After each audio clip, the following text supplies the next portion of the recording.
Welcome to our channel learning coaching centre. আজ ফের একবার আমরা ইংরাজির আর একটা মজাদার বিষয় নিয়ে উপস্থিত হয়েছি, সেটা হচ্ছে ভয়েস চেঞ্জ। যারা ইতিপূর্বেই আবগারি দপ্তরে ফর্ম ফিল আপ করেছো তারা সকলেই জানো যে আবগারি দপ্তরে ইংরাজির একটা বড় ভূমিকা হতে চলেছে এবং সেই ভূমিকায় ভয়েস চেঞ্জ একটা বড় ভূমিকা নিতে চলেছে। সেই ভূমিকাতে ভয়েস চেঞ্জ সম্পর্কে যাদের ভয় আছে এবং ভয়েস চেঞ্জ যারা খুব সহজ পদ্ধতিতে শিখতে চাও তারা এই ভিডিওটি শেষ পর্যন্ত দেখো। তাই চলো কথা না বলে শুরু করা যাক। সেই ভয়েস চেঞ্জ শিখতে গেলে আমাদের যে বিষয়টা প্রথম জানতে হবে সেটা হচ্ছে ভার্ব। সেই ভার্বকে আমরা দুটো ভাগে ভাগ করতে পারি, এক হচ্ছে ট্রানজিটিভ আর একটা হচ্ছে TRANSITIV ট্রানজিটিভ, আর একটা হচ্ছে ইনট্রানজিটিভ। এই যে ট্রানজিটিভ হচ্ছে কি যে ভার্বের বা যে ক্রিয়াপদের একটি অবজেক্ট থাকে, যেমন ধরো ট্রানজিটিভ ভার্বের ক্ষেত্রে একটি অবজেক্ট বর্তমান রয়েছে। সেই অবজেক্ট কী জিনিস সেই বিষয়টা সম্পর্কে আমরা আগের ভিডিওতে টেন্স সম্পর্কে জেনে এসেছি। তবু আরেকবার বলে দিই, যে ভার্বের কি বা কাকে দিয়ে প্রশ্ন করলে ভার্বটি একটি উত্তর দেবে সেই ভার্বকে আমরা ট্রানজিটিভ ভার্ব বলি। যে ভার্বের অবজেক্ট থাকবে তাকে আমরা ট্রানজিটিভ ভার্ব বলবো, আর যে ভার্বের অবজেক্ট থাকবে না তাকে আমরা ইনট্রানজিটিভ ভার্ব বলবো। মানে ভার্বকে আমরা যদি কি বা কাকে দিয়ে প্রশ্ন করি ভার্বটি উত্তর দিতে পারবে না। তো চলো এবার দেখে নিই ট্রানজিটিভ ভার্ব যেটা মানে যেটা অবজেক্ট উত্তর দেয় তার কিছু উদাহরণ। যেমন ধরো I bought a gift, I bought a gift, I bought a gift।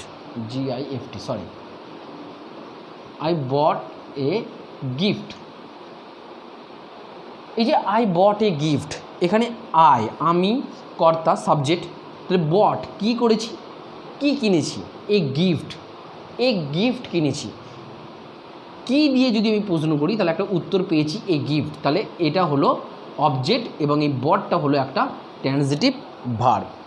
কিন্তু যদি আমি এমন কোনো বাক্য লিখি নাকি আই গো টু স্কুল, এখানে আই গো টু স্কুল, এখানে আমি যাই, কি যাই এবং কাকে যাই দুটোরই উত্তর এই গো ভার্বের দেওয়ার ক্ষমতা নেই, তাহলে গোটা হয়ে গেল ইনট্রানজিটিভ ভার্ব। তাহলে আমরা যে ভয়েস চেঞ্জ করব সেই ভয়েস চেঞ্জে সব ভয়েস চেঞ্জগুলোতেই ট্রানজিটিভ ভার্ব বর্তমান থাকবে, মানে ইনট্রানজিটিভ ভার্বের ভয়েস চেঞ্জ করা যায় না, ইনট্রানজিটিভ ভার্বের ভয়েস চেঞ্জ হয় না। মানে আই গো টু স্কুল এই ভার্বটার ভয়েস চেঞ্জ করলে ভয়েস চেঞ্জ হবে না। কিন্তু যে ভার্বটার অবজেক্ট রয়েছে মানে যে ভার্বটা ট্রানজিটিভ ভার্ব সেই ভার্বটাকে আমরা ভয়েস চেঞ্জ করব এবং কিভাবে করব সেটা আজকে শিখে নেব। তাই কথা না বাইরে চলো শুরু করা যাক আমাদের ভয়েস চেঞ্জটি। এই ভয়েস চেঞ্জটা যাওয়ার পূর্বে আমাদের ভয়েস চেঞ্জ বিষয়বস্তুর সম্পর্কে জানা বিশেষ দরকার। ভয়েস মানে আমরা যখন কোনো কথা বলি, মানে ভয়েস হচ্ছে দুই প্রকার, এক হচ্ছে অ্যাক্টিভ আর একটা হচ্ছে প্যাসিভ। এবার আগে চিনে নিই যে অ্যাক্টিভ আর প্যাসিভ আমরা চিনব কীভাবে। খুবই সহজ পদ্ধতি।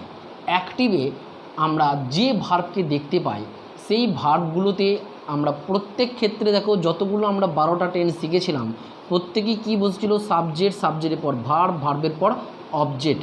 এটা ছিল দুটো নিয়মে, বা বাকি দুটো নিয়ম বলতে সিম্পল প্রেজেন্ট ও সিম্পল পাস্টের ডাইরেক্ট ভার্ব বসে। বাকি যে 10টা টেন্স রয়েছে সেখানে সাবজেক্টের পর একটা হেল্পিং ভার্ব বসে, তারপর ভার্বের মেন ভার্ব বসে, তারপর অবজেক্ট বসে। এই ক্ষেত্রে মানে হেল্পিং ভার্বের পর মেন ভার্ব বসে। প্রতিটা ক্ষেত্রেই দেখো হেল্পিং ভার্ব হিসাবে যখন আমি অ্যামিজারকে ব্যবহার করেছি বা হেল্পিং ভার্ব হিসাবে আমি যখন বিকে ব্যবহার করেছি তখনই আমরা মেন ভার্বের সঙ্গে আইএনজি যোগ করতে ভুলিনি। মানে বি ভার্ব যখনই বসেছে ভার্বের সঙ্গে আইএনজি বসেছে সেটা অ্যাক্টিভে। আবার যখন হেল্পিং ভার্ব হিসেবে আমরা হ্যাভ ভার্বকে এনেছি তখন ভার্বের 3 নম্বর রূপকে আমরা ব্যবহার করেছি। তাহলে চলে গেল যে হেল্পিং ভার্বগুলো আমরা 3টে সম্পর্কে আগের ভিডিওতে জেনেছিলাম, সেটা হচ্ছে বি ভার্ব বসলে ভার্বের সঙ্গে আইএনজি হবে, হ্যাভ ভার্ব বসলে ভার্বের 3 নম্বর রূপ হবে এবং মোডাল ভার্ব বসলে পরে মোডাল ভার্বকে যদি বসাই তাহলে ভার্বের আমরা 1 নম্বর রূপ হবে। যেমন ধরো স্যালের পর আমরা যেটা লিখি সেটা সবসময় 1 নম্বর রূপ হিসাবে লিখি। তাহলে এইগুলো সব হচ্ছে আমাদের অ্যাক্টিভের নিয়ম। এবার আসি প্যাসিভে। প্যাসিভে চিনব কী করে? প্যাসিভে চেনা খুবই সোজা। সেখানে হচ্ছে ভার্বের যদি থার্ড ফর্ম থাকে আর থার্ড ফর্মটার লেখার আগে যদি বি থাকে, বি ভার্বের পর যদি থার্ড ফর্ম থাকে ভার্বের, তাহলে অবভিয়াসলি সেটা প্যাসিভে রয়েছে। তাহলে এইবার ওই অ্যাক্টিভ থেকে প্যাসিভ ও প্যাসিভ থেকে অ্যাক্টিভ কীভাবে করব সেটা সম্পর্কে জেনে নিই। এবং এইটা আমি অবশ্যই ফলো করব। প্যাসিভে করতে গেলে বি ভার্ব লিখতে হবে, বি ভার্বের পরই আমরা ভার্বের 3 নম্বর রূপটাকে ব্যবহার করতে পারব। এবার চলো দেখি আমরা অ্যাক্টিভ থেকে প্যাসিভ কিভাবে করব। সেক্ষেত্রে অ্যাক্টিভের নিয়ম দুটো ভাগে ভাগ করতে পারি। একটা কি সাবজেক্ট, ভার্বের 1 নম্বর রূপ অথবা ভার্বের 2 নম্বর রূপ, আর হচ্ছে অবজেক্ট। এখানে 1 নম্বর রূপ ও 2 নম্বর রূপ দুটো লিখলাম এই কারণে, কারণ দুটো টেন্স এমন রয়েছে যেখানে আমরা ডাইরেক্ট ভার্বকে বসাই। সেটা হচ্ছে সিম্পল প্রেজেন্ট এবং সিম্পল পাস্ট, যাকে আমরা প্রেজেন্ট ইনডেফিনাইট ও পাস্ট ইনডেফিনাইট বলেও চিনি। বাকি এই দুটো টেন্সকে ছেড়ে দিলে যে বাকি দুটো টেন্সকে যদি ছেড়ে দিই যে বাকি 10টা টেন্স রয়েছে, সেই 10টা টেন্সের ক্ষেত্রেই আমরা সাবজেক্টের পর একটা অবশ্যই হেল্পিং ভার্ব লাগাই, তারপর আমরা মেন ভার্ব লাগাই, মেন ভার্বের পর আমরা অবজেক্টকে লাগাই। এই যে 10টা নিয়ম আর এখানে যে দুটো নিয়ম সেই সম্পর্কে আমরা আজকে জানবো। একবারে দুটো নিয়ম জানবো, দুটো নিয়মই আমরা প্রতিটা টেন্স করতে পারবো। প্রতিটা টেন্সের জন্য আলাদা আলাদা ভয়েস চেঞ্জের নিয়ম মুখস্থ রাখার কোনো প্রয়োজন নেই। এমনকি আমি তো বলবো ভয়েস চেঞ্জের কোনো নিয়মই মনে রাখার প্রয়োজন নেই। শুধু এটা মনে রাখো, অ্যাক্টিভ থেকে প্যাসিভে করতে গেলে পরে আমরা বি ভার্বের পর ভার্বের 3 নম্বর রূপ লিখতে ভুলবো না। বি ভার্বের পর ভার্বের 3 নম্বর রূপ আছে মানে সেটা প্যাসিভে আছে। ওকে, কারণ অ্যাক্টিভে যদি আমরা ব্যবহার করি, যদি অ্যাক্টিভে হয় তাহলে বি এর পর যদি আমরা অ্যাক্টিভে বলি, অ্যাক্টিভ টেন্সের ক্ষেত্রে বি এর পর অবভিয়াসলি সবসময় ভার্বের সঙ্গে আইএনজি হয় এবং হ্যাভের পর তবেই আমরা ভার্বের 3 নম্বর রূপ বসাই। কিন্তু প্যাসিভে করতে গেলে দেখো বি এর পর আমরা ভার্বের 3 নম্বর রূপ বসাচ্ছি এবং ভার্বের 3 নম্বর রূপ বসানোর আগে আমরা হ্যাভ ভার্ব বসাচ্ছি না, বি ভার্ব বসাচ্ছি। তাহলে এটাই হচ্ছে প্যাসিভের চেনার সহজ পদ্ধতি। কখনোই বাই আছে বলে প্যাসিভ বা বাই দিয়ে যোগ হলে প্যাসিভ এটা মনে রাখবে না। বি ভার্বের পর ভার্বের 3 নম্বর রূপ থাকলে তবেই সেটা প্যাসিভ। তো চলো এবার দেখি আমরা সেই ভয়েস চেঞ্জটা করব কীভাবে। খুবই সহজ পদ্ধতি। প্রথমে আমরা বাক্যে যে অবজেক্টটা থাকবে সেই অবজেক্টটাকে আগে লিখব, তারপর কি করব, এখানে যে ভার্বটা রয়েছে সেই ভার্বটার 1 নম্বর রূপ বা 2 নম্বর রূপ, যদি ভার্বের 1 নম্বর রূপ বাক্যটাতে থাকে তাহলেও ভার্বটার 3 নম্বর রূপ হবে, যদি ভার্বটা 2 নম্বর রূপ থাকে তাহলেও ভার্বটার 3 নম্বর রূপই আমরা বসাবো। তার আগে এই যে ভার্বের 3 নম্বর রূপ লেখার আগে আমি বললাম একটা বি ভার্ব বসাতে হবে। তাহলে বি ভার্ব লিখলে ভুলবে না, বি ভার্ব লিখতে ভুলবে না। সেক্ষেত্রে ভার্বের 1 নম্বর রূপটা যদি এখানে থাকে তাহলে বি ভার্বটা হবে এম, ইজ, আর, যদি এটা ভার্বের 1 নম্বর রূপটা থাকে। আর যদি এটা ভার্বের 2 নম্বর রূপটা থাকে তাহলে এই বি ভার্বের জায়গায় হয়ে যাবে ওয়াজ অথবা ওয়ার। তাহলে এই নিয়মটা আশা করি বুঝতে পেরেছো। প্রথমে আমরা অবজেক্টকে নিয়ে আসবো, তারপরে এখানে যে ভার্বই থাকুক 1 নম্বর বা 2 নম্বর তাকে আমরা 3 নম্বর হিসাবে লিখব, আর তার আগে একটা বি ভার্ব নিয়ে আসবো। যদি 1 নম্বর থাকে অ্যামিজার, যদি 2 নম্বর থাকে ওয়াজ বা ওয়ার, তারপর আমরা বাই যোগ করব, বাই যোগ করে সাবজেক্ট লিখব। আশা করি বুঝতে পেরেছো। প্রতিটা ভয়েস চেঞ্জের মেন পয়েন্ট হচ্ছে এই ভার্বের জায়গাটা। এই ভার্বের জায়গাটা সঠিকভাবে বুঝতে পারলেই আমরা পুরো টেন্সটা বুঝতে পারবো। তো চলো এর একটা উদাহরণ দেখে নিই, তারপর এই নিয়মটা বলছি। এর একটি উদাহরণ, চলো এই ক্ষেত্রে আমরা যে উদাহরণটা দেখে নিচ্ছিলাম সেটা হচ্ছে father tales me a story at night বা এভরিডে, ওটা লিখলাম না। Father tales me a story, এটা ভার্বের 1 নম্বর রূপে রয়েছে। ফাদার টেলস, বাবা বলে, কি বলে, এ স্টোরি, তাহলে এটা একটা অবজেক্ট। কাকে বলে, মি, আমাকে, এটা একটা অবজেক্ট। তাহলে এক্ষেত্রে আমরা দুটোর মধ্যে যে কোনো একটাকে অবজেক্ট হিসেবে ব্যবহার করব। মিটাকে ধরে আমরা বাক্যটা করব। এইটাকে সাপোজ ধরবো বাক্যে নেই, তাহলে মিটাকে যদি আমি ধরি তাহলে অবজেক্টটা আগে আসবে, তাহলে মিটা সাবজেক্ট হয়ে গেলে হয়ে যায় আই, মিটা সাবজেক্ট হলে হয়ে যাবে আই। তাহলে এই যে মিটা সাবজেক্ট হলে হয়ে যাবে আই, এরকম যে নিয়মগুলো মুখস্থ রাখবো সেটা কিছুক্ষণ পরে বলছি মুখস্থ করার ক্ষেত্রে। তাহলে মিটা সাবজেক্ট হয়ে গেলে পরে হবে আই। তারপর আমরা বললাম এর 3 নম্বর রূপ বসাবো, সেটা হচ্ছে টোল্ড। টেল, টোল্ড, টোল্ড। এই টোল্ডের আগে যেহেতু এটা 1 নম্বর রূপ আছে, তাহলে আয়ের পর আমরা কাকে বসাবো? অ্যামকে। অ্যাম ইজ আর এর মধ্যে যে কোনো একটাকে, তাহলে অ্যামকে বসালাম। আই অ্যাম টোল্ড, তাহলে বাই ফাদার, অথবা আই অ্যাম টোল্ডের পর আদার্স যে অপশানটা আছে, এখানে আদার্স অপশান বলতে এটা বোঝাচ্ছি, তাহলে এইটাকে আমি লিখতে পারি a story, I am told a story by father, অথবা I am told by father a story. দুটি আমরা লিখতে পারি এবং দুটো বি জানতে হবে, কারণ পরীক্ষায় উত্তর দেওয়া থাকবে, আমাকে শুধু সঠিক উত্তরটি চিনতে হবে, তাই আমাকে প্রতিটা নিয়মই জানতে হবে। তাহলে I am told by father a story, এটা হলো এই বাক্যটার ভয়েস চেঞ্জের নিয়ম। এবার যদি এই বাক্যটাতে এটাই থাকতো আই অ্যাম ফাদার টোল্ড দেওয়া আছে, father told me a story, me দিয়ে তো আমরা আগেই করলাম, এবার এ স্টোরি দিয়ে করি। আমরা এ স্টোরিটাকেও আগে লিখতে পারতাম এ স্টোরি, যেহেতু এখানে টোল্ড আগে থেকেই আছে তার 3 নম্বর রূপ হিসাবে আমরা টোল্ডকেই লিখলাম। এটা 2 নম্বর, এটা 3 নম্বর। এটা 2 নম্বর থাকার জন্য এখানে আমরা কি লিখলাম? ওয়াজ। কেন? 2 নম্বর থাকলে পরে ওয়াজ বা ওয়ারকে লাগাবো। তাহলে এ স্টোরি ওয়াজ টোল্ড, এক্ষেত্রে যেটা বলেছিলাম a story was told me by father, নতুবা a story was told by father শেষে মি, দুটোর মধ্যে যে কোনো একটা নিয়মে হতে পারে। তাহলে আশা করি এই নিয়মটা তোমরা প্রত্যেকেই বুঝতে পেরেছো।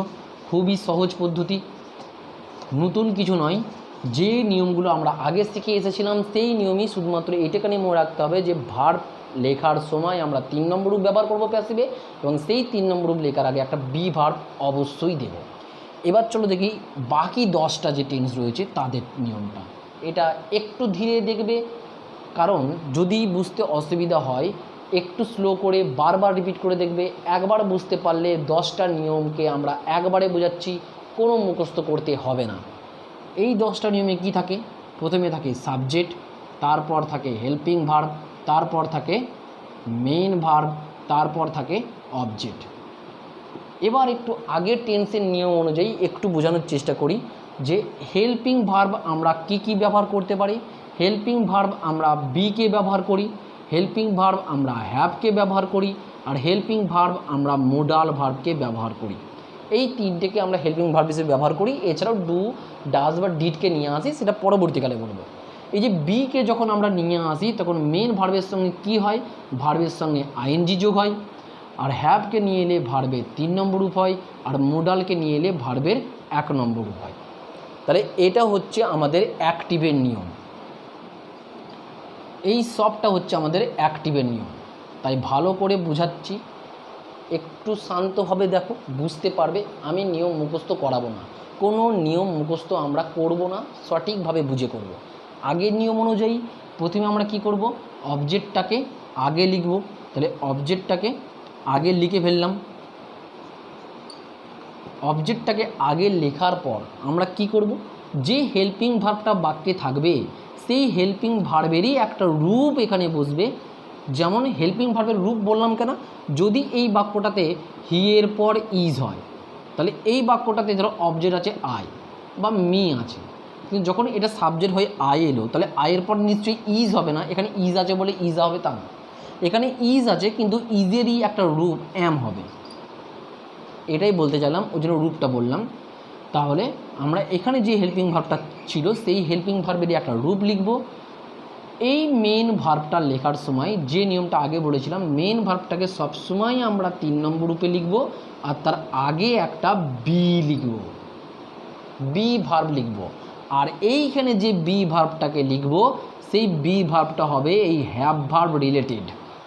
এই বি ভার্বটা হবে হ্যাভ ভার্ব রিলেটেড, মানে এই হেল্পিং ভার্বটা যদি বি হয়, এই হেল্পিং ভার্বে আমি যদি ইজকে লাগাই, অ্যামকে লাগাই বা ওয়াজকে লাগাই, যদি বি ভার্ব হয় তাহলে এই বি ভার্বটা হবে ভার্বের সঙ্গে আইএনজি যোগ, মানে বি এর সঙ্গে আইএনজি যোগ, এদিকে কোনো পরিবর্তন নয়। এখানে যদি আমি হ্যাভকে লাগাই, তাহলে ভার্বের 3 নম্বর অনুযায়ী বি এর 3 নম্বর বিনকে লাগাবো। এখানে যদি আমি মোডাল ভার্ব হিসাবে শ্যাল বা উইল বা মে বা মাস্টকে লাগাই, তাহলে ভার্বের 1 নম্বর রূপ অনুযায়ী বিকে বসাবো, আর কিছু না। এইটা হচ্ছে কন্টিনিউয়াসের নিয়ম, এটা হচ্ছে পারফেক্ট নিয়ম, এটা হচ্ছে সিম্পল ফিউচারের নিয়ম। তাহলে প্রত্যেকটা নিয়ম আমরা জেনে গেলাম, বাকি 10টা নিয়মই এই সহজভাবে বুঝে গেলাম। এইটুখানি শুধু কাজ করতে হবে, আর কিছু না। হ্যাভ ভার্ব বসাবো, বি ভার্ব বসাবো, আর ভার্বের 3 নম্বর রূপ বসাবো। কেন ভার্বের 3 নম্বর রূপ আগে বিকে না বসালে আমাদের ভয়েস চেঞ্জ কমপ্লিট হবে না। তাহলে ভার্বের 3 নম্বর রূপ লেখার আগে অবশ্যই বি ভার্ব বসাবো, আর এই বি ভার্বটা লেখার সময় এই যে সহজ পদ্ধতিটা, বি ভার্বটা সবসময় হেল্পিং ভার্বের উপর ক্রিয়া করে কাজটা করবে, সেইটা আমাদের মাথায় রাখতে হবে। চলো এই 3টেরই রিলেটেড একটা উদাহরণ আমরা দেখে নিই। যেমন ধরো he is reading a book. He is reading a book, এটাকে যদি আমি করি, এ বুকটা হচ্ছে অবজেক্ট, হি হলো সাবজেক্ট, আর গোটাটা হচ্ছে ভার্ব। তাহলে এটাকে আমি আগে নিয়ে আসবো, তাহলে হয়ে যাবে এ বুক। এখানে যেহেতু ইজ আছে, তাহলে ইজ রিলেটেডই একটা কিছু হবে, বি ভার্ব রিলেটেডই। এ বুকের সঙ্গে ইজ লিখতে কোনো অসুবিধা নেই, তাহলে ইজই লিখলাম, এ বুক ইজ। এখানে যেহেতু মেন ভার্ব রয়েছে, তাহলে মেন ভার্বের 3 নম্বর রূপ অবভিয়াসলি রেডই হবে, রেডকে লিখলাম। এটা 1 নম্বর রূপ, এটা হচ্ছে 3 নম্বর রূপ। এই 3 নম্বর রূপ লেখার আগে বিকে বসাতে ভুলবো না, তাহলে অবভিয়াসলি আমরা একটা বিকে বসাবো, এবং এই বিটা হবে এই টেন্স অনুযায়ী। টেন্সে কী ছিল? আইএনজি, তাহলে বি এর সঙ্গে কী লাগাবো? আইএনজি, হয়ে গেল। তাহলে a book is being read by him, খুবই সোজা। আর একটা দেখি have verb related, I have told you the fact. এই বাক্যে দেখো আইটা হচ্ছে সাবজেক্ট, হ্যাভ টোল্ড হচ্ছে ভার্ব, ইউ কাকে বলেছি? ইউ তোমাকে, ইউটা অবজেক্ট, কি বলেছি? দ্য ফ্যাক্ট, এটাও অবজেক্ট। এই দুটোর মধ্যে যে কোনো একটাকে তুমি আনতে পারো। এখানে আমি ইউকেই আগে নিয়ে আসছি, দ্য ফ্যাক্টকে লিখলে পরেও ভয়েস চেঞ্জটা হবে। তাহলে ইউকে আগে নিয়ে এসেছি। এখানে যেহেতু এই বাক্যে রয়েছে হ্যাভ, তাহলে ইউ এর পর আমি লিখব হ্যাভ, কারণ ইউ এর পর হ্যাভই হয়। যদি কেউ দ্য ফ্যাক্টটাকে আগে লেখে অবজেক্ট হিসাবে, তাহলে সে দ্য ফ্যাক্টের পর হ্যাজ লিখবে, হ্যাভ লিখবে না, কেন দ্য ফ্যাক্টের পর হ্যাভ হয় না, সিঙ্গুলারের জন্য হ্যাজ হয়। তাহলে ইউ হ্যাভ এর 3 নম্বর রূপ টোল্ডই হবে। এই 3 নম্বর রূপটা লেখার আগে একটা বি ভার্ব বসাতে ভুলবো না, তাহলে বিকে বসালাম। আর বিটা এখানে কি রূপে ছিল? 3 নম্বর রূপে ছিল, তাহলে বি এর 3 নম্বর রূপ বিন বসালাম, ভেরি ইজি। তাহলে you have been told the fact by me, এটা অবজেক্ট করলে বাই মি, তাহলে you have been told the fact by me, নতুবা the fact has been told you by me, এই দুটোর মধ্যে যে কোনো একটা।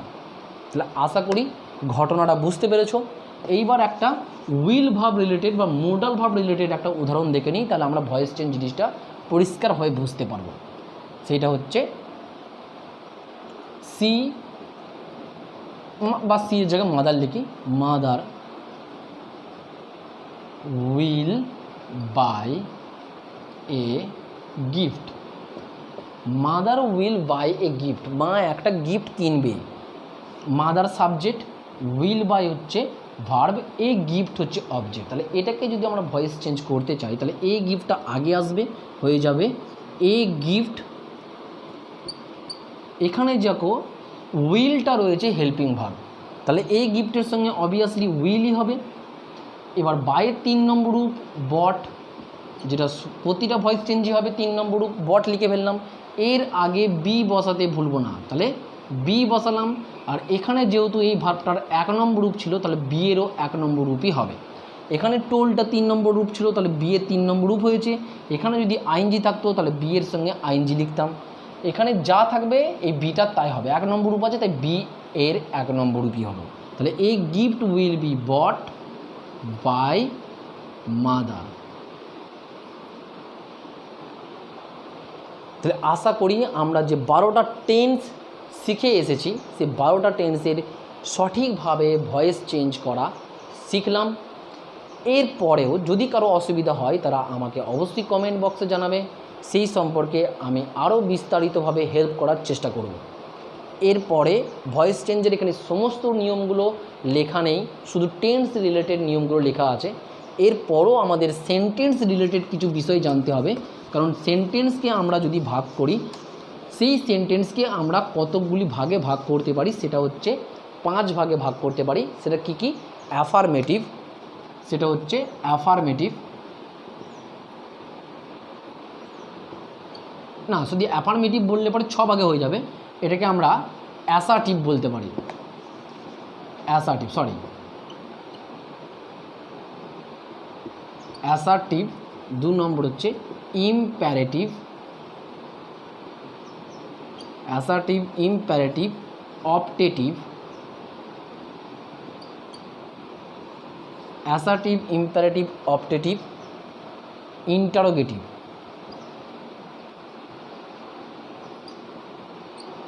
আর 5 নম্বর হচ্ছে এক্সক্লামেটারি। এক্সক্লামেটরি সেন্টেন্স, এই যে 5 রকম বাক্য, এটা হচ্ছে বিবৃতিমূলক, এটা হচ্ছে ইম্প্যারেটিভ মানে হচ্ছে যেখানে আমরা আদেশ, অনুরোধ এই সমস্ত বোঝাই, সেগুলোকে ইম্পারেটিভ বলে। অপটেটিভ হচ্ছে যেখানে আমরা ইচ্ছা প্রকাশ করি বা প্রার্থনা করি।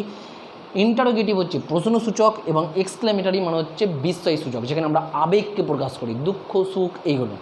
তাহলে এই 5টা বাক্যেরকে আমরা আবার অ্যাসার্টিভকে আবার 2 ভাগে কেউ কেউ ভাগ করে বা কোনো কোনো জায়গায় ভাগ করা থাকতে পারে, সেখানে হচ্ছে অ্যাফার্মেটিভ আর নেগেটিভ। তাহলে যারা 6 রকম বলবে তারা এই অ্যাসার্টিভটাকে ভেঙে অ্যাফার্মেটিভ আর নেগেটিভ বলে এই বাকি 4টেকে বলবে, আর যারা 5 রকম বলবে তাদের এই ক্ষেত্রে। তাহলে এতক্ষণ ধরে আমরা যে বিষয়গুলো শিখলাম সেই সবগুলো হচ্ছে অ্যাফার্মেটিভ বাক্য, মানে 12টা টেন্স শিখলাম, 12টা টেন্সই হচ্ছে আমরা অ্যাফার্মেটিভে শিখলাম। প্রতিটা টেন্সই আমরা অ্যাফার্মেটিভে শিখেছি এখনো পর্যন্ত। বাকি যে নিয়মগুলো রয়েছে সেই নিয়মগুলো আমরা ভয়েস চেঞ্জের পরবর্তী ভিডিওতে দেখব। তাই ততক্ষণ পর্যন্ত stay tune to my channel learning coaching centre.